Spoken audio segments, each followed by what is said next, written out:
sakinkan tingginya nama Nabi, andai tak kita sebut, tak sah keislaman kita. Betul gak Bapak Ibu? Asyhadu an la ilaha illallah wa asyhadu anna Muhammadar Rasulullah. Tinggi gitu. Gak sah Islam orang kalau gak disebut nama Nabi. Khutbah Jumat semalam, tak sah khutbah Jumat kalau tak bersolawat kepada Nabi. Tinggi gak itu? Belum ada orang setinggi itu.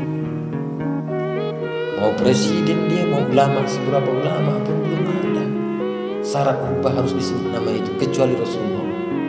Tak sah tahiyat kita kalau kita tak sebut syahadat. Tak sempurna tahiyat kita kalau kita tak berselawat kepada baginda Rasulullah. Alladzi anqadha zahrak wa rafa'na laka dzikrak. Apalagi kurangnya Muhammad, kami angkat namamu. Sehingga kalau tak disebut namamu, tak sah seorang itu menjadi orang yang beriman. Hikmahnya bagi kita apa Bapak Ibu? Oh, ternyata ini ilustrasi kehidupan. Andai sanggup kita menerima apapun yang Allah kasih, baik yang kita sukai maupun tak yang kita sukai, tetap kita berada di jalan Allah, istiqomah kita beriman pada Allah, rupanya naik juga derajat kita. Ya enggak Pak? Itu hikmahnya. Kalau kita mengkaji alam nasrah ini, sabar ajalah dengan apapun ujian Allah itu. Walaupun ujian itu dengan buat duha yang enak-enak, walail yang kurang enak, tapi tetap istiqomah di jalan Allah. Hingga pada akhirnya nanti warfa'na laka dzikra, ditinggikan namanya.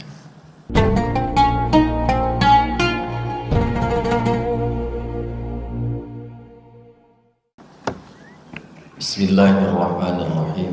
Assalamualaikum warahmatullahi wabarakatuh. Alhamdulillah, wassalatu wassalamu ala rasulillah Sayyidina maulana Muhammadin ibni Abdillah wa ala alihi wa sahbihi wa man da'a bi da'watihi wastanna bi sunnatihi ila yaumil liqa'i rabbi. Subhanaka la ilma lana illa ma 'allamtana innaka antal alimul hakim. Rabbi shrah li sadri wa yassir li amri wahlul 'uqdatam min lisani yafqahu qawli amma ba'd. Bapak Ibu hadirin yang dimuliakan oleh Allah Subhanahu wa taala, bersyukur kita kepada Allah dengan mengucapkan alhamdulillahi rabbil alamin. Sampai detik ini Allah masih berikan kita sehat. Apa kabar semuanya Bapak Ibu, sehat? Alhamdulillah. Alhamdulillah, semoga kita diberikan Allah kemudahan menyelesaikan puasa Ramadan ini. Bersalawat kepada baginda Rasulullah sallallahu alaihi wasallam dan mengucapkan Allahumma shalli ala sayyidina Muhammad wa ala ali sayyidina Muhammad. Assalamu alayka ya Rasulullah. Kembali kita lanjutkan pengajian kita di minggu lalu. Ayah bunda sekalian yang dimuliakan oleh Allah, kita masuk pada surah Al-Insyirah, Alam Nashrah. Surah ini tergolong surah Makkiyah. Ada surah itu tergolong surah Madaniyah. Ciri-cirinya banyak sekali. Ada dari segi tempat. Kalau Makkiyah kebiasaannya itu turunnya di Mekkah, Madaniyah turunnya di Madinah. Kalau dari segi kandungannya, ayat Madaniyah itu lebih ke arah sosial, politik, ekonomi dan lain sebagainya kandungannya. Tapi kalau ayat bersifat Makkiyah lebih kepada akidah, sesuai dengan visi misi Rasulullah SAW saat berdakwah. PR terbesar berdakwah di Mekkah itu akidah. Lalu kemudian kenapa di Madinah itu lebih ke arah sosial, politik dan ekonomi? Karena saat orang Madinah berhaji ke Mekkah, mereka sudah tahu ajaran Rasulullah SAW dan pulang ke Madinah itu mereka sudah menyampaikan kabar itu ke masyarakat Madinah, sehingga satu persatu masyarakat Madinah meskipun belum didatangi Rasulullah, mereka sudah paham ajaran agama Islam terlebih dahulu dan mereka lebih awal tertarik. Makanya saat Rasulullah datang ke Madinah, mereka sudah sambut, tala'al badru alaina min thaniyatil wada. Secara logika nggak masuk, Pak. Nggak masuk. Kenapa? Belum pernah datang Rasulullah ke sana udah disambut. Harusnya orang yang disambut itu kan udah tahu kita powernya, udah pernah datang, udah pernah dengan kita gitu. Nanti ada kerinduan lagi kita sambut lagi begitu. Tapi uniknya Rasulullah belum pernah berdakwah ke Madinah tapi sudah disambut. Apa sebab? Ternyata orang yang haji ke Mekah dari Madinah itu saat mereka pulang dah menyampaikan ajaran Islam yang terjadi di Mekah kepada saudara-saudaranya, sehingga sudah menimbulkan penasaran ke baginda Rasulullah. Dan perlu kita pahami bahwasanya haji itu memang sebelum adanya risalah Rasulullah SAW sudah ada. Mulai dari Nabi Ibrahim pun sudah ada. Bahkan Bapak Ibu yang dimuliakan oleh Allah, Mekah itu memang pusatnya ekonomi di Jazirah. Artinya perdagangan memang jalur dagangnya sampai ke sana. Artinya walaupun gak cuma haji, orang banyak datang ke Mekah. Dari dulunya udah begitu. Maka dari itu Bapak Ibu yang dimuliakan oleh Allah Subhanahu wa taala, surah Al-Insyirah turunnya di Makkah. Nanti akan kita bahas kandungannya. Kita baca surahnya. A'udzu billahi minasy syaithanir rajim. Bismillahirrahmanirrahim. Alam nashrah laka sadrak wa wada'na 'anka wizrak alladhi anqadha zahrak wa rafa'na laka dhikrak fa inna ma'al 'usri yusra inna ma'al 'usri yusra fa idza faragta fansab wa ila rabbika farghab. Shadaqallahul azim. Ayatnya, surahnya terdiri dari 8 ayat. Lalu tadi golongan surahnya Makkiyah sudah. Sekarang sebab turun ayatnya, sebab turun surah Al-Insyirah. Bapak Ibu yang dimuliakan oleh Allah, ini disebut dengan asbabun nuzul. Kemarin kita sampaikan tidak semua ayat Al-Quran itu ada asbabun nuzulnya. Tapi kebetulan yang sedang kita kaji dari minggu lalu sampai hari ini masih ada asbabun nuzulnya. Ad-Duha ada asbabun nuzulnya. 2 perempuan yang berkomentar dengan Nabi. Ada yang mengejek, ada yang kemudian merindukan malaikat Jibril. Yang mengejek bininya Abu Lahab. Lalu kemudian yang merindukan malaikat Jibril karena wahyu dah lama tak turun itu istri Rasulullah Sayyidatuna Khadijah. Lalu kemudian yang menyebabkan surah Al-Insyirah ini turun adalah perilaku orang-orang kaum musyrikin yang menghina kaum muslimin karena kondisinya sangat lemah. Ibarat kita sekarang diejeknya karena miskin orang Islam ini. Memang Bapak Ibu yang dimuliakan oleh Allah Subhanahu wa taala, yang banyak mengikuti Nabi dari dulu awal-awal itu banyak orang-orang yang lemah, orang-orang yang miskin secara ekonomi. Bahkan kondisi Nabi saat mengembangkan Islam di Mekah itu sangat terjepit, sampai ada fase namanya pemboikotan. Pemboikotan itu Bapak Ibu selama 3 tahun. Di dalamnya ada 3.000 orang, tak boleh masuk ke wilayah itu makanan dan minuman selama 3 tahun. Siapa yang membiayai itu? Yang membiayai itu adalah Sayyidatuna Khadijah, istri Rasulullah SAW. Sangat kaya, sepertiga Makkah itu punya istri Rasulullah. Oh, itu dia baru bagak bini awak tuh. Ya kan Pak? Walaupun begitu habis semua saat berdakwah. Maka dari itu apa yang dimuliakan oleh Allah Subhanahu wa taala, diejek kaum musyrikin kondisi status sosial dan ekonomi orang-orang yang beriman yang mengikuti Nabi Muhammad SAW. Lalu kemudian turunlah ayat fa inna usri yusra sampai 2 kali. Inna ma'al usri yusra. Lalu Bapak Ibu yang dimuliakan oleh Allah Subhanahu wa taala. Asbabun nuzul sudah. Sekarang munasabah surah. Kita ulang-ulang. Kemarin kita belajar tentang munasabah surah. Munasabah surah itu adalah kesesuaian ayat yang sekarang dibaca dengan surah sebelumnya atau dengan surah yang akan datang. Surah sebelumnya kita membahas surah Ad-Duha. Apa keterkaitannya dengan surah Alam Nashrah? Itu namanya munasabah. Jadi kalau kita bahas munasabahnya apa? Di Ad-Duha Allah bercerita tentang Nabi Muhammad SAW. Allah sangat bercerita tentang karunia-Nya Nabi Muhammad SAW. Salah satunya alam yajidka yatiman fa'awa. Dulu kami dapati engkau Muhammad dalam keadaan yatim, tapi kami asuh. Wajadaka dhallan fahada. Engkau kami dapati dulu pernah dalam keadaan kebingungan, kami kasih petunjuk.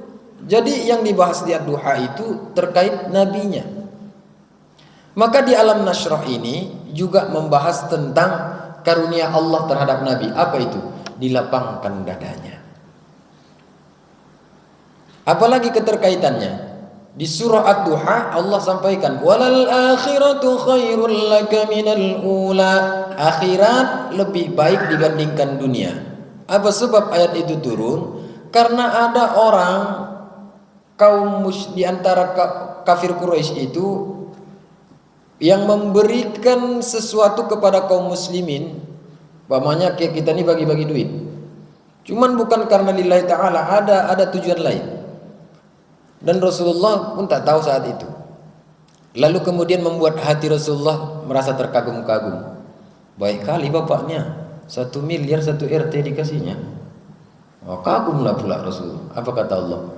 Walal akhiratu khairul laka minal ula. Tak usah terlalu bangga Muhammad. Lebih baik kalian cari nilai akhirat dibandingkan dunia. Apa maksudnya di sana? Menahan diri dibandingkan rakus, dibandingkan terlalu senang dengan bantuan orang lain. Yang itu orientasinya tidak lillahi ta'ala. Maka di Alam Nashrah diejek orang mukmin oleh orang musyrik karena kelemahan ekonominya. Maka dari itu Bapak Ibu yang dimuliakan oleh Allah Subhanahu wa taala, itulah munasabah surahnya. Sekarang kita masuk dalam kandungannya. Alam Nashrah. Alam Nashrah. Surah ini dibuka dengan kalimat istifham. Istifham itu kata tanya, adakah? A, arti A itu adakah? Tapi uniknya di sana disebutkan lam, adakah? Tidak. Kalau disambungkan, maka fungsinya itu menegaskan bahwasanya benar-benar Allah melapangkan dada Rasulullah SAW. Alam nashrah laka sadrak. Adakah kami telah melapangkan dadamu Muhammad? Maka nashrah inilah yang dijadikan nama surahnya Al-Insyirah, lapang dada. Bapak Ibu yang dimuliakan oleh Allah Subhanahu wa taala, apa yang disebut dengan lapang? Kalau dilihat di sini, yang disebut dengan lapang itu adalah perasaan luas dan kemudian penuh bahagia. Kenapa Rasulullah itu diberikan kelapangan? Apa yang membuat Nabi itu lapang? Karena Nabi diberikan keimanan dan hikmah. Lalu kalau dibaca tafsir Al-Munir, cara melapangkan hati ternyata isinya 3. Ilmu, iman, hikmah. Ilmu, iman, hikmah. Lalu kemudian Bapak Ibu yang dimuliakan oleh Allah Subhanahu wa taala, alam nasyrah, adakah tidak kami telah melapangkan dadamu? Ya benar, Rasulullah itu sangat lapang. Apa sebabnya? Ulama berbeda pendapat. Ada yang mengatakan bahwasanya lapangnya dada Muhammad SAW salah satu nikmat yang Allah berikan kepadanya karena pernah dibelah dadanya. 2 kali Bapak Ibu Nabi pernah dibelah dadanya. Satu saat usia kecil sekitar 6 tahun, satu lagi saat menjelang Isra Mi'raj. Dan salah satu sahabat yang paling berani bertanya kepada Rasulullah SAW, yang orang lain tak berani bertanya, itu Abu Hurairah. Apa katanya? Wahai Muhammad, apalah awal-awal tanda kenabian yang engkau rasakan? Saat aku keluar dari Gua Hira, di atas kepalaku, di bawah langit itu ada dua sosok yang bercerita. Lalu mereka menghampiriku dan mereka memegang aku dan mereka mengatakan baringkan dan lain sebagainya. Lalu setelah itu disampaikan Nabi lagi, menjelang Isra Mi'raj, aku pernah didatangi dua malaikat, Jibril dan Mikail. Lalu kemudian setelah itu mereka baringkan aku dan mereka ambil, dan salah satu di antara mereka mengatakan, ambil yang irinya, ambil dengkinya, lalu tukarkan dengan lapang hati, tukarkan dengan penuh iba, tukarkan dengan rasa kasih sayang. Jadi iri dengki itu kata Nabi seperti darah dikeluarkan, dan mereka keluar, yang mereka masukkan itu seperti perak katanya. Lalu setelah itu apa yang dirasakan Nabi? Dia pergi bermasyarakat seperti biasa. Dia merasakan kenikmatan melihat yang kecil, sangat sayang dia. Melihat orang yang dewasa di atasnya sangat hormat. Hingga Nabi itu penuh dengan pandangan kasih sayang, perasaan yang kasih sayang dengan orang, toleransinya kuat, empatinya kuat. Lalu kemudian diceritakan lagi bahwasanya belahan itu tak terasa. Kata Nabi, pernah aku dibelah rasa-rasanya dari paling atas dari dadaku ini dan sampai ke perut paling bawah. Dan saat menjelang Isra Mi'raj itu dicuci dengan air Zam-Zam. 2 kali dibelah Nabi Muhammad SAW. Artinya apa Bapak Ibu? Yang membuat Nabi itu lapang, pernah dicuci hatinya, pernah diisi dengan keimanan, dikeluarkan yang kotor-kotor. Maka kata Allah, alam nashrah laka sadrak, adakah tidak kami telah lapangkan dadamu wahai Muhammad? Sehingga setelah itu memandang semua orang, Nabi penuh kasih sayang. Nengok anak kecil sayang sekali, nengok orang tua hormat sekali, dan semua orang pun sayang dengan Nabi. Itulah dia. Maka kalau umat Muhammad kita ini agak-agaknya seperti itulah yang kita harus teladani. Jadi kalau masih ada bapak-bapak di sini yang marah aja sama anak-anak, agak lain sedikit Pak. Kenapa? Karena sifatnya Nabi enggak begitu, penuh kasih sayang. Kau bisa ini dibina, disayangi. Nengok anak yatim, kemarin sudah kita ceritakan betapa lembutnya Nabi. Lalu kemudian Bapak Ibu yang dimuliakan oleh Allah Subhanahu wa taala, berbicara tentang lapang itu sesuatu yang bahagia di dalam hati kita. Dan tidak ada satu pun sangkut apapun dalam hati kita nih. Melakukan sesuatu keluar begitu saja tapi tanpa ada sisa. Saya buat ilustrasi lah ya kira-kira. Seperti apa lapang dada itu? Lapang hati itu seperti apa? Bapak Ibu, ini cuma ilustrasinya agak jorok sedikit, gak apa-apa lah ya. Kan kita udah makan juga. Pernah nggak kita Bapak Ibu terdesak buang air besar? Bayangkan nih mudik, bentar lagi kan mudik. Kita dalam mobil, mau pipis lah, maaf, mau buang air kecil, mau buang air besar, disitulah menyatu. SPBU masih jauh, masjid tak dapat. Bapak dan ibu perjalanan sedang di hutan. Apa yang terasa itu Pak? Mak nyeri kali nahan. Mak gak dapat. Ketika dapat persinggahan pertama yang bisa membuang hajat kita tadi, taruhlah SPBU, apa perasaan kita Pak? Masuk ke SPBU itu sampai lupa dibuka kancingnya. Keluar barang tuh, rupanya memang agak rusak klepnya sedikit, prek gitu. Apa rasanya itu Pak? Lega enggak Bu? Lega. Saat selesai kodok hajat kita tadi, tentu disiram dia. Disiram badan kita disiram, sisanya juga disiram. Ada enggak di antara kita yang terjadi saat keadaan itu, saat menyiramnya itu, ale sayang barang tuh, awak jatuhkan pula koin sini. Terbayang ibu tuh capeknya awak masak nasi, terbayang bapak capeknya awak cari duit, capeknya awak buat lauk daging tuh, giling kacangnya lagi, giling cabenya lagi, nyari santannya lagi, santan karanya payah pula tadi itu. Belum lagi membersihkannya. Ada nggak tuh bayang Pak? Duit bapak habis, ada nggak di situ? Deh, capek-capek nyari duit cuma dibuang aja gini. Besok kamu lagi, ada nggak? Ada. Selesai dari situ, ada nggak teringat?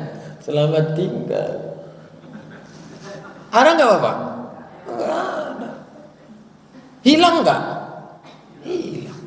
Ikhlas kita, ikhlas, nggak kenang dan nggak mau kita menangnya, itu aja. Bapak Ibu yang dimuliakan oleh Allah Subhanahu Wa Taala, agaknya begitulah lapang hati itu. Jadi kalau menerima sesuatu itu nggak ada bekas apapun, enak aja, nikmat. Dan itu besar sekali, dan itu berat sekali. Inilah tugas kita nih. Macam mana kalau nengok orang lapang hati kita? Ini enggak. Kawan beli AC dia yang kedinginan. Kawan yang beli mobil rasa-rasa dia yang kena tabrak. Kawan yang bangun rumah rasa-rasa kena pijak kepala dia itu. Ya kan? Bahkan gak mau dia pulang kampung kalau gak tukar mobilnya. Kan itu kacau tuh. Janganlah bang, masa kita udah PNS kita, mobil kita masih kayak gini-gini aja. Karena gak sanggup, gak apa-apa, kredit pun gak apa-apa gitu katanya. Apa Bapak Ibu yang dimuliakan oleh Allah Subhanahu Wa Taala? Artinya perlu kelapangan hati dalam itu. Kelapangan hati itu sangat berat. Dan ini kita nggak tahu berapa tahun baru kita bisa. Tapi pada intinya kita harus teladani Rasulullah SAW dengan lapang hatinya. Kata tafsir Al-Munir, melapangkan hati 3 isinya. Isilah hati itu dengan ilmu, isilah hati itu dengan iman, dan isilah hati itu dengan hikmah, kebijaksanaan. Hikmah, apapun yang terjadi, cari hikmahnya. Jangan lagi mengutuk. Selama ini kan kita lain nih Bapak Ibu. Kalau sesuatu takdir itu nggak sesuai dengan keinginan kita, kan agak mengutuk kita segini. Hujan tarwih mah, awak jual es krim. Cemana Pak pendapatan puasa ini? Alah payah kali pun. Coba buat. Kenapa hujan terus? Mungkin ada orang di sana yang meminta hujan. Coba kalau kita buat apapun yang diberikan Allah itu cari hikmahnya. Karena kita isi hati kita dengan hikmah. Enggak usah lagi sesali ibu, walaupun ibu hitam. Kenapalah di antara 4-5 orang kami bersaudara perempuan, awaklah paling hitam. Syukuri aja bu. Gara-gara itulah orang maklum ibu dapat bapak. Kalau sempat cantik ibu kena fitnah bapak nih. Kurasa bapak tuh main pelet tuh kata. Nah, itulah. Jadi kalau kita cari hikmah apapun yang di hidup ini, lapang hati kita. Oh, ini rupanya yang membuat hati kita lapang. 3 kuncinya. Ilmu, iman, hikmah. Itu yang diisi oleh Allah terhadap dada Nabi Muhammad saat dibelah. Wa wada'na 'anka wizrak, dan kami pun telah menurunkan beban darimu. Banyak sekali bebannya. Banyak sekali permasalahan Nabi sudah Allah selesaikan. Sampai-sampai ini digambarkan untuk kita juga begitu. Banyak permasalahan kita yang sudah diselesaikan Allah. Kita yang tahu apa masalah kita di 10 tahun yang lalu, 1 tahun yang lalu, 1 minggu yang lalu mungkin, atau 1 hari yang lalu. Banyak sudah permasalahan kita Allah sudah selesaikan. Hingga ada seorang filsuf orang Indonesia itu namanya, kalau tak salah Dr. Fahrudin Faiz. Apa kata beliau itu ya? Ingat, semua ada masanya. Intinya kalimat itu menandakan bahwa kita semuanya akan berakhir Semuanya akan berakhir. Kebahagiaan itu ada akhirnya, kesedihan kita pun ada akhirnya. Wa wada'na 'anka wizrak. Allah telah menurunkan beban darimu, menurunkan beban darimu. Alladzi anqadha zahrak, yang memberatkan punggungmu. Ibaratnya ini alladzi anqadha zahrak ini Bapak Ibu diilustrasikan seperti orang yang memikul beban. Sampai-sampai sakinkan beratnya beban itu sampai menunduk dia begini. Pernah nggak kita, saya yakin wajah-wajah orang susahnya dulu ini. Sekarang yang senang ini. Dulu waktu di kampung kalau musim padi, la ilaha illallah, dicarinya sawah. Siapa yang bawa padinya Bu? Berapa sekarungnya? Macam awak waktu kecil dulu, 5.000 nak. Udah awak aja yang borong semua Bu. Oh pangkul tuh. Walaupun dulu ndak bisa awak bawa itu sekarung goni itu Pak. Awak minta sama kawan, naikkan sini, penting naik sini. Dipaksakan. Pernah nggak kita merasakan membawa beban sampai kita payah berdiri sendiri? Kuli pangkul. Pernah lah, apa pula tak pernah.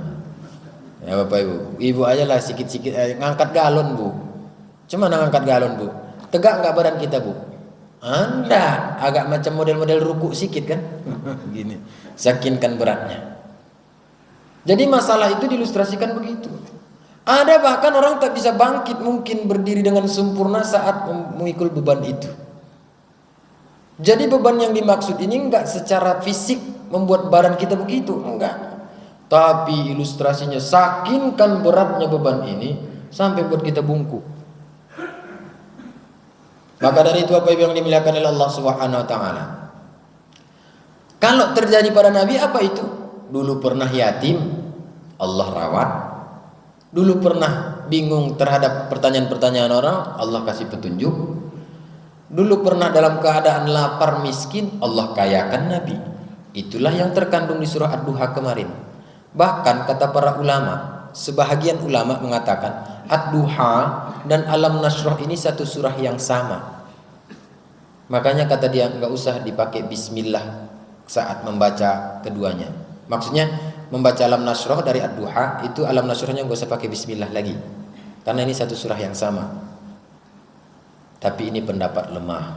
Oh, ingat pendapat lemah. Nanti habis ini rupanya Bapak Ibu itu tidak lagi baca bismillah hatam Quran di Alam Nashrah. Siapa yang bilang?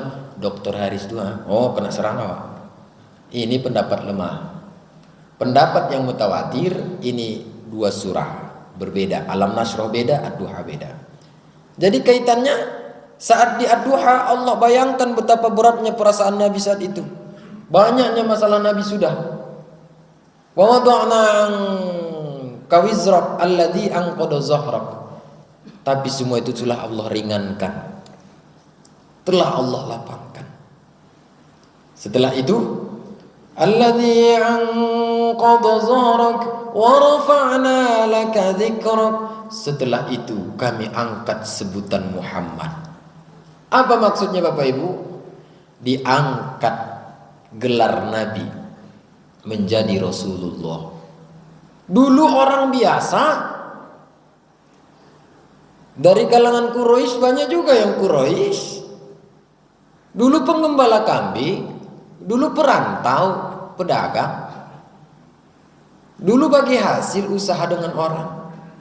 Tapi setelah Nabi sanggup menghadapi semua ujian itu, wa rafa'na laka dzikrak, ditinggikan sebutannya. Apa maksud ditinggikan sebutan Nabi?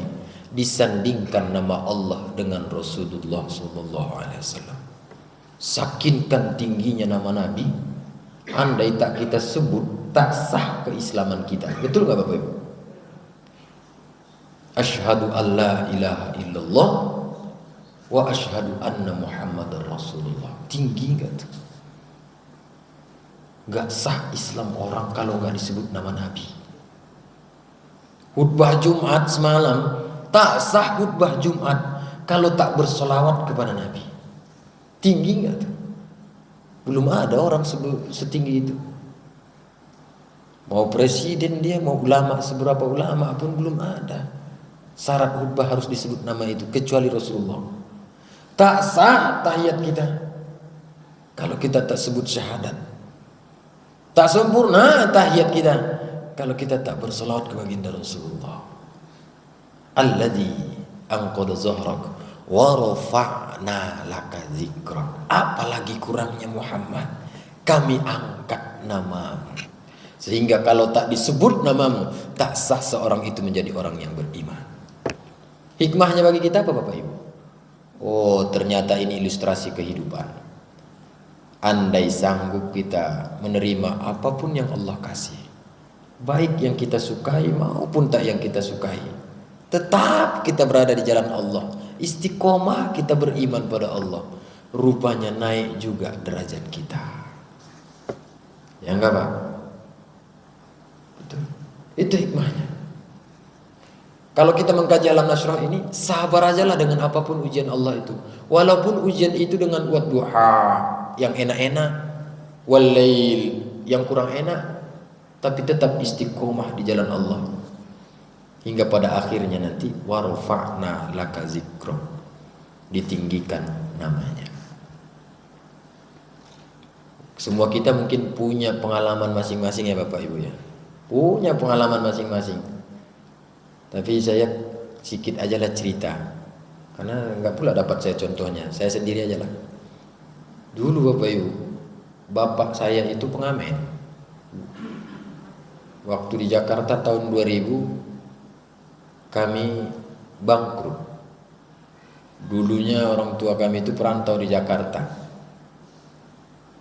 Hancur sehancur-hancurnya, ekonomi hancur, keluarga pun hancur. Mak bapak awak dari tahun 2000 udah pisah. Sebab apa? Ekonomi. Apa sebabnya? Jatuh gulung tikar, dipisahkan paksa kedua orang tua awak. Balik ke kampung, ditarik 4 anak itu sama saksi ayah. Sampai di kampung, apa kata orang? 6 ke 6, jam 6 ke jam 6 sore bapak tuh kerja, tak ada hasil kata orang tuh. Saking kan tak punya duitnya. Jarang itu megang duit 100.000. Emak saya almarhumah udah pernah TKW Malaysia, Arab Saudi. Saking kan pengennya dia umroh sama haji, TKW aja lawan bapak-bapak, nggak dapat nengok Ka'bahnya, penting udah sampai ke sana. Itulah sederhananya pikiran dia itu. Setelah itu apa yang dimuliakan oleh Allah Subhanahu wa taala. Tapi orang tua kita ini sangat istiqomah, sangat keras mendidik. Namanya orang Batak, kalau nggak keras itu nggak Batak namanya itu. Mana ada orang Batak, Arab awak dibilang gitu sama bapak awak, nggak ada. Kiamat dunia ini, apa ya? Nggak ada. Kau nggak pergi sekolah, ku hantam kau nanti. Wah itu. Tapi anak sekarang ribut kayak gitu lah. Jatuhlah mental dia itu. Tapi kalau orang Batak nih Pak, lah tak ada kasih apresiasinya, tak ada. Cuman apa kata dia? Kau sekolah ke pesantren, janganlah ya. Awak mau sekolah musik, gak ada sekolah kecuali pesantren untuk kau. Kalau nggak mau nggak usah ke sekolah. Oh, awak tantang. Orang tua manakah yang berani setega itu terhadap anaknya, anak orang lain sekolah, anak dia nggak sekolah? Betul tega dia Bapak Ibu. 1 semester saya tunggu, orang dah sekolah 1 semester, awak belum ada sekolah. Tamat SMP ke SMA disuruhnya pesantren, nggak mau. Saya bilang nggak usah, kata. Aku nggak malu kok, anak aku nggak sekolah, nggak apa-apa, kata. Karena yang saya minta, saya sekolah musik, saya pandai main gitar, pandai lah. Saya nyanyi dangdut bisa. Lomba SMP waktu dulu pokoknya istilah yang nyanyi-nyanyi main-main gitar awak diutus tuh. Jadi pengenlah sekolah musik. Apa kata bapak ayah? Bapak awak nih? 4 kali bersaudara, saya paling kecil. Tinggal kau lagi anakku. Pergi kau ke sana. Enggak mau? Enggak usah. Memang saya betul-betul enggak dikasih sekolah. Sampainya jadi juga lawan sekolah Bapak Ibu. Kelas 4, kelas 5 pesantren, awak tuh udah sering cabut. Nggak suka sama sekolah tuh. Sampai apanya mau kau? Mau berhenti? Berhentilah. Bikinmu kasihan aku. Rupanya balik lagi aku sekolah. Ditanya kawan, di mana kau sekolah? Ini lagi nongkrong nih. Tidak ada sekolah. Kan enak juga jawabnya. Udahlah masuk lagi pesantren. Hingga pada akhirnya agak mulai kelas 6 22 tahun terakhir lah baru mulai serius belajar itu aja. Lalu kemudian abang saya juga begitu. Pintar, olimpiade ekonomi sampai Sumatera Utara sana. Itu bisa Bapak Ibu. Juara 1 dia. Tapi ekonomi orang tua ini lemah. Tidak bisa dikuliahkannya anaknya. Sampai berkebun dan lain sebagainya macam malah. Datang orang yang kaya, kemudian sahabat ayah pula. Apa kata dia? Bang, ku mintalah 2 anak laki-lakimu itu. Itu apa? Ku sekolahkan dia. Mau sekolah apa orang tuh nggak apa-apa. Tapi ku paksakan, bukan ku paksakan, ku tawarkan 2. Tahfiz satu kuliah, terserah mereka lah mau apa. Apa kata bapak awak? Nggak ada rasa kasihannya. Kau ambil aja anakku 2 itu. Kau ambil aja anakku 2 itu. Kau sekolahkan terserah. Tapi ingat, yang satu yang paling kecil ini bandel tuh. Gitu. Nggak akan mau dia tuh disekolahkan orang. Pandai cari duit tuh walaupun kecil kan. Oh pandai cari duit dulu. Mana mau? Abang kita mau. Rupanya. Betul nih bang sampai begitu. Kata kawan saya. Ya nggak apa-apa. Kau ambil lah. Kau anggap anakmu kau pukul nggak masalah. Penting dia sekolah dah. Tapi di belakang rupanya nangis dia. Disekolahkan. Hingga pada akhirnya sekarang hafiz 30 juz. Abang kandung.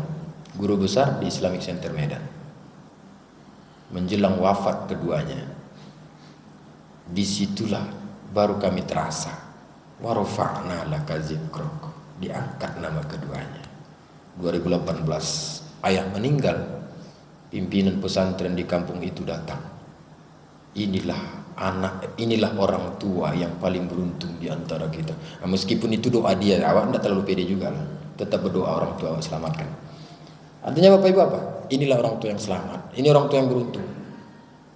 Kenapa? Karena punya 2 anak laki-laki ini, 2 anak perempuan begini. Hampir semua guru hafiz, guru tahfiz. Maka dari itu Bapak Ibu yang dimuliakan oleh Allah Subhanahu wa taala. Terangkat juga pengamen tadi. Meninggal mak awak tahun lalu. 2 kali disolatkan. Disolatkan di sini. Enggak ridho jamaah itu kalau enggak dimandikan di sini. Solatkan dulu rame di Masjid Nurus Salam, Pekanbaru. Sampai di kampung disolatkan ulang dan orang itu tetap berdatangan. Padahal maaf emak kami ini TKW, punya story depresi lagi. Tapi saat itu mulailah terheran-heran. Maka dari itu ternyata warafa'na laka dzikrak. Kalau sanggup kita istiqomah di jalan Allah, maka ternyata Allah angkat nama itu. Itu mereka dah selesai, tinggal awak lagi nih. Entah diangkat Allah, entah enggak kan. Fa inna ma'al usri yusra. Maka Allah tegaskan kepada kita Bapak Ibu, apapun yang terjadi, inna ma'al usri yusra. Sesungguhnya usri, kesulitan itu, yusra, berbarengan dengan kemudahan. Inna ma'al usri yusra. Sesungguhnya setelah kesulitan itu atau bersama kesulitan itu ada kemudahan. 2 kali diulang. Apa yang menarik? Usri yang sulit di ayat pertama dengan ayat yang kedua itu kesulitannya satu, sama. Kalau kita buat contoh, apa kesulitan kita sekarang Bapak Ibu? Ini pasti tengok-tengok dari mukanya duit nih. Kesulitan kita ekonomi, taruhlah. Inna ma'al usri, kesulitan kita nih ekonomi. Di ayat kedua, inna ma'al usri, tetap sama ekonomi juga tuh. Tapi yang menarik, yusra di ayat pertama, yusra di ayat kedua, kemudahannya beda. Jadi seakan-akan bahasa Al-Quran ini mengatakan kepada kita, adapun kesulitan yang Allah berikan, lebih banyak kemudahannya. Satu kesulitan di surah ini, 2 kemudahan yang Allah kasih. Kesulitan di ayat pertama dan kedua itu sama, tapi kemudahan di ayat 1 dan kedua itu beda. Satu kesulitan, 2 kemudahan. Tapi yang sering keluar dari mulut kita mana? banyak kesulitannya. Contohnya, innal insana khuliqa halu'a. Juz 29. Manusia itu selalu berkeluh kesah. Idza massahu syarru jazu'a. Kalau diberikan sesuatu yang merugikan dirinya, mengeluh aja kerjanya. Wa idza massahul khairu manu'a. Kalau diberikan sesuatu yang enak, lupa diri. Diberikan kebaikan, lupa diri. Diberikan kesulitan, cerita aja kerjanya. Itu hebatnya kita manusia ini. Udah sifat manusiawi itu.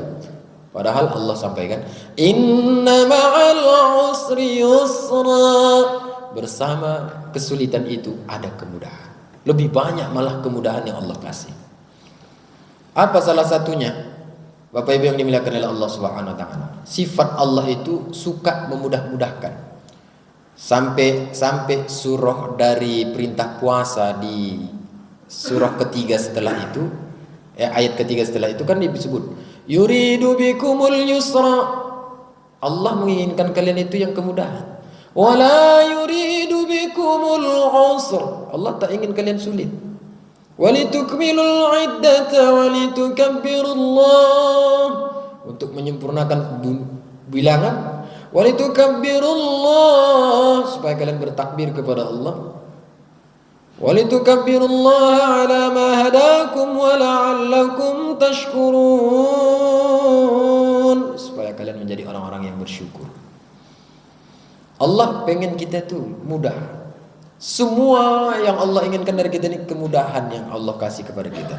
Makanya kalau kita meneladani sifat Allah, selayaknya kita pula menjadi orang yang suka memudahkan orang. Jangan mempersulit orang. Tuhan aja tak pernah mensulitkan hambanya. Ini bukan Tuhan, bukan siapa, dia menyulitkan orang aja kerjanya. Maka dari itu apa yang dimuliakan oleh Allah Subhanahu wa taala. Kalau dikaitkan ini dengan hukum fikih atau qawaidul fiqhiyah, kalau dikaitkan, kita lihat bagaimana kemudahan yang Allah kasih dalam hal ibadah kepada kita. Ada namanya bab rukhsah, keringanan hukum. Yang pertama, ada 7 keringanan hukum yang Allah kasih kepada kita. Ad-darurah, dalam keadaan darurah sekalipun. Contoh, tersesat di satu hutan, tak ada makanan. Gak ada yang lewat kecuali babi. Haram babi, Pak. Saat itu halal. Kenapa? Karena lebih penting menyambung hidup dibandingkan bunuh diri. Makan ajalah babi itu gak apa-apa, tapi jangan sampai kenyang. Ini enggak enak pula rupanya, kayaknya tambah Pak. Untuk nanti ya sisihkan sedikit. Enggak lah, itu udah haram tuh. Cuman sampai menyambung hidup kadarnya halal itu. Kenapa? Allah kasih kemudahan bagi orang yang darurat. Al-ikrah, dipaksa. Kalau dalam keadaan terpaksa, Allah kasih kemudahan. Tak sah keimanan seseorang karena dipaksa. Dan tak sah pula kemurtatan kita kalau dipaksa. Inilah makna firman Allah, la ikraha fiddin. Tidak ada keterpaksaan dalam agama. Bu, Pak, nyawa atau masuk atau keluar Islam? Udah di sini bisa itu. Dalam hati kita ini belum keluar Islam, tapi kita ucapkan begitu, tidak sah murtad kita. Mudah nggak Allah kasih? Mudah. Ada lagi namanya jahil, al-jahlu. Orang yang tak tahu apa-apa, tak dibebankan dosa. Sesuai dengan hadis Nabi, rufi al-qalam, diangkat pena, artinya tak dicatat dosa. Siapa dia? Anis sobi hatta ya'talim. Anak kecil sampai dia tahu hukumnya, itu enggak berdosa. Anil majnun, orang gila juga enggak berdosa. Anin naim hatta yastaiqiz, orang yang tertidur sampai dia bangun dari tidurnya itu enggak berdosa. Mana tahu maaf nih saat tidur bercarut dia.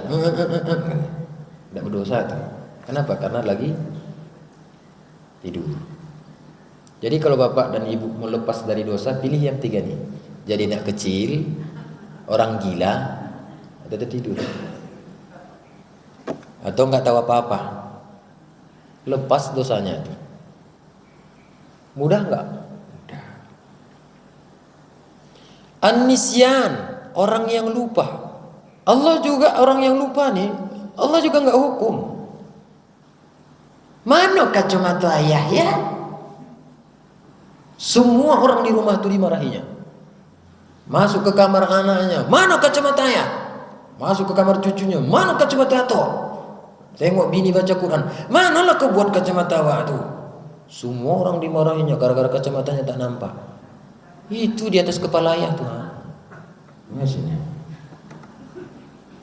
karena lupa. Sama kayak ibu itu nulis manalah pena awak, lupa ketiak dia situ. Apa yang dimuliakan oleh Allah? Dalam hal ibadah lupa kita pada Allah. Allah hukum enggak? Enggak. Mana tahu nih siang nanti. Karena biasanya ini masih mula-mula puasa. Biasanya kita spontan nih siang hari lagi haus.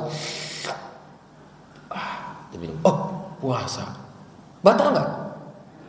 Anda. Tapi jangan di tengah jalan nanti ya kan, pura-pura lupa pula.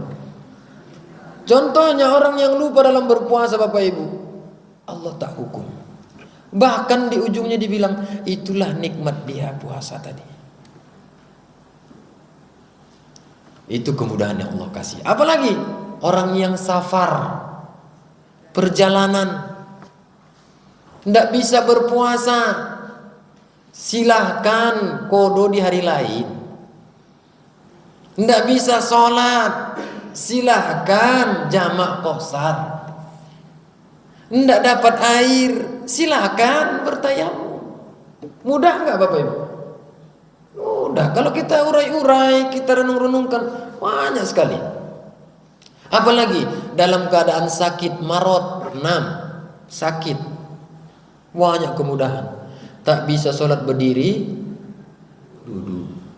Tak bisa sholat duduk, berbaring. Tak bisa dalam keadaan mengangkat tangan, isyarat. Tak juga bisa demikian disolatkan. Nggak ada alasan kita nggak sholat. Kotor pakaian awak nanti sebab ketujuh kita buat. Apalagi dalam hal sakit, kulit kita ini tak bisa tersentuh air, boleh tayamum. Nggak sanggup saya puasa Ustaz, nggak sanggup saya puasa, bayar fidyah. Mudah nggak Allah kasih Bapak Ibu? Makanya Nabi bilang, yassiru, permudah, wala tu'assiru, jangan kalian persulit. Jadi kalau adalah orang Islam di sini suka menyulitkan orang, keluar aja dari Islam. Bapak Ibu yang dimuliakan oleh Allah Subhanahu wa taala. Fa inna ma'al usri yusra. Yang ketujuh, bentuk kemudahan yang Allah kasih dalam bab qawaid, kemaslahatan umum, kesulitan secara umum. Contoh, ini musim banjir Bapak Ibu. Kita mau sholat zuhur, mau sholat asar atau sholat yang lain, keluar dari gang nih, rupanya kita nih nggak tahu nih, apakah pakaian kita nih masih bersih atau enggak. Mana tahu kita nih, sadar kita nih, diantara sendal kita nih kan ada orang yang lasak nih pakai sendal nih, ada orang pakai sendal nggak bunyi dia. Tapi kan ada model orang tuh pakai sendal protak sampai hafal. Oh ini bapak ini pasti datang nih, sampai tahu dia. Ada orang yang model sandalnya itu nyampe ngangkat pasirnya. Kita kan nggak sadar nih Bapak Ibu. Andai kita bahas itu sholat tanpa kesadaran, juga dimaafkan. Apalagi kurangnya. Makanya Bapak Ibu yang dimuliakan oleh Allah Subhanahu wa taala. Fa inna ma'al usri yusra, 2 kali. Inna ma'al usri yusra. Fa idza faragta fansab. Apabila kalian telah selesai satu urusan, tetaplah bekerja keras terhadap urusan yang lain. Wa ila rabbika farghab. Lalu kemudian sempurnakan, ila rabbika farghab, Tuhanmu lah tempat kembalimu. Artinya selesai kerja sholatlah. Kalau dah kaya sedekahlah. Kalau dah berilmu lapangkanlah orang dengan ilmu itu. Jangan udah punya kuasa makin menindas, udah dikasih kekayaan makin pelit, mengejek. Dulu biar tahu kau ya, dulu aku yang kau hina-hina, saya aku pijak kepala kau katanya. Sekarang dulu nggak tahu apa-apa, sekarang udah punya ilmu banyak, bodoh-bodohi orang aja kerjanya. Enggak. Wa fa idza faragta fansab, kalau kalian sudah selesai satu urusan, wa ila rabbika farghab, baliklah kepada Allah. Artinya apa Bapak Ibu? Apa yang kita punya ini ujung-ujungnya kepada Allah. Ujung-ujungnya bentuk ubudiyah kepada Allah Subhanahu wa taala.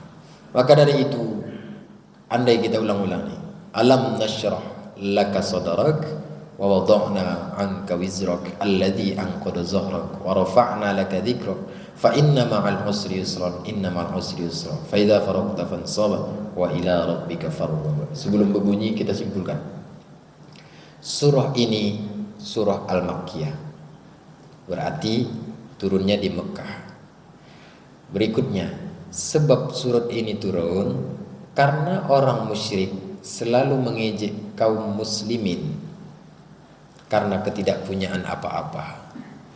Berikutnya lagi, surah ini dinamakan Al-Insyirah, sama seperti kandungannya Alam Nashrah. Siapakah yang Allah lapangkan dadanya di sini? Ini adalah Rasulullah SAW. Yang keempat, apa munasabah surahnya? Keterkaitan dengan surah sebelumnya. Di surah sebelumnya Allah membahas tentang kemuliaan Nabi. Allah membahas tentang kenikmatan yang Allah kasih kepada Nabi. Di surah ini juga Allah masih membahas tentang Rasulullah SAW. Yang kelima, kandungannya Al-Insyirah, lapang dada, lapang hati, lapang isi ini. Kata Wahbah Az-Zuhaili isinya 3. Ilmu, iman, hikmah. Isilah hati dengan ilmu, iman, hikmah, maka dapatlah dia kelapangan dalam dada kita ini. Berikutnya lagi, fa inna ma'al usri yusra, inna ma'al usri yusra. Kalimat awalnya dimulai dengan taukid inna. Inna, 2 kali inna, menunjukkan bahwasanya tidak ada keraguan sedikit pun, pasti bersama kesulitan itu ada kemudahan, pasti. Tapi yang unik, Allah ulang dua-duanya, hikmahnya apa? Memberitahu kepada kita bahwasanya kesulitan di ayat pertama dengan ayat yang kedua itu sama, tapi kemudahan di ayat pertama dengan ayat kedua itu berbeda. Simpulkan, jadinya lebih banyak kemudahan yang Allah kasih dibandingkan kesulitan. Berikutnya Bapak Ibu yang dimuliakan oleh Allah Subhanahu wa taala, fa idza faraghta fansab wa ila rabbika farghab. Kesimpulan yang ketujuh, apabila sudah selesai urusan dunia kita, baliklah kepada Allah. Sudah selesai pekerjaan, tetap baliklah pada Allah. Selesai kerja, balik ke masjid. Punya duit, bersedekahlah. Punya ilmu, bersedekahlah. Punya waktu, beramallah. Kenapa? Karena tujuan kita semua nanti ujungnya wa ila rabbika farghab, kepada Tuhanmu lah engkau berharap, kepada Tuhanmu lah engkau akan juga dikembalikan. Pada itu apa yang dimuliakan oleh Allah Subhanahu wa taala, ini kandungan surah Al-Insyirah. Berikutnya kita akan masuk di surah At-Tin.